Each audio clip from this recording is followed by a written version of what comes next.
সবাইকে আসসালামু আলাইকুম। আমি ডাক্তার শাহিনুর রহমান বলছি বাংলাদেশ থেকে। তো আজকের খবরটা খুবই খুবই খুবই গুরুত্বপূর্ণ হতে চলছে। তো বিশেষ করে আজকের যে খবরটি সেটি কিন্তু রাশিয়ার জন্য খুবই দুঃখজনক খবর। এটি খুবই দুঃখজনক সংবাদ। বিশেষ করে রাশিয়ার জন্য শুধু নয়, এটি রাশিয়ার যারা ফ্যান ফলোয়ার, যেমন আমিও কিন্তু রাশিয়ার একজন ফ্যান ফলোয়ার, এবং রাশিয়ার ফ্যান ফলোয়ার কিন্তু বাংলাদেশের 90% লোকই রাশিয়ার ফ্যান ফলোয়ার। তো তাদের জন্য কিন্তু আজকে মন খারাপ করার খবর। তো খবরটি কি শুরু থেকে শেষ পর্যন্ত শুনবেন, তাহলে বুঝতে পারবেন। ঘটনা হচ্ছে, ইউক্রেনের ড্রোন হামলায় রাশিয়ার পরমাণু বিদ্যুৎ কেন্দ্র বিশাল অগ্নিকাণ্ডের ঘটনা ঘটছে। সেখানে ক্ষয়ক্ষতি কতটুকু হলো সেটি জানাবো এখন। তো ঘটনা হচ্ছে, ইউক্রেনের ড্রোন হামলায় রাশিয়া ইউক্রেন সীমান্তবর্তী রুশ প্রদেশ ক্রুস্কের একটি পরমাণু বিদ্যুৎ কেন্দ্রে বড় ধরনের অগ্নিকাণ্ড ঘটেছে।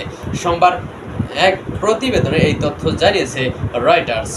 শনিবার স্থানীয় সময় শেষ রাতের দিকে ঘটেছে এই ঘটনা। পরমাণু বিদ্যুৎ কেন্দ্রটির অবস্থান রাশিয়া ইউক্রেন সীমান্তের কাছাকাছি। বিদ্যুৎ কেন্দ্রের কর্মকর্তারা সাংবাদিকদের জানিয়েছেন, অল্প সময়ের মধ্যেই ফায়ার সার্ভিসের আগুন নিয়ন্ত্রণের কাজ শুরু করে এবং বেশ কিছু সময় পর আগুন নিয়ন্ত্রণে আনতে সক্ষম হয়। আগুনে বিদ্যুৎ কেন্দ্রের একটি গুরুত্বপূর্ণ ট্রান্সফরমার ধ্বংস হয়ে যাওয়ায় কেন্দ্রটির প্রায় অর্ধেক অংশ অচল হয়ে গেছে এবং উৎপাদন ক্ষমতা 50% কমে গেছে। তবে অবকাঠামোগত ক্ষয়ক্ষতি ব্যতীত আগুনে অন্য কোনো নিহত বা আহতের ঘটনা ঘটেনি বলে জানিয়েছেন তারা। তো রাশিয়ার প্রতিরক্ষা মন্ত্রণালয় সূত্রে জানা গেছে, গতকাল রাশিয়ার 13টি প্রদেশ লক্ষ্য করে শতাধিক বিস্ফোরকবাহী কামিকাজি ড্রোন নিক্ষেপ করেছে ইউক্রেন। সেগুলোর মধ্যে 95টিকে ধ্বংস করতে সক্ষম হয়েছে রুশ প্রতিরক্ষা বাহিনীর ড্রোন ইউনিট।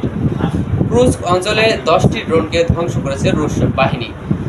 গত 3.5 বছর ধরে চলা রাশিয়া ইউক্রেন যুদ্ধে ইউক্রেন বরাবরই রাশিয়ার জ্বালানি সরবরাহ ব্যবস্থা ও স্থাপনাগুলোকে আক্রমণের লক্ষ্যবস্তু হিসেবে নির্ধারণ করেছে।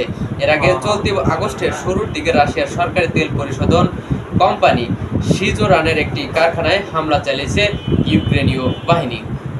তো বুঝতে পারতেছেন, আসলে রাশিয়ার জন্য এটি ব্যাপক একটি ক্ষয়ক্ষতি।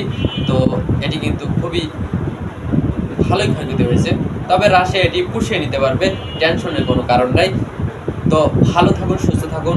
পরবর্তী খবর দেখার জন্য আমন্ত্রণ রইল। সবাইকে আবারও সালাম জানাচ্ছি।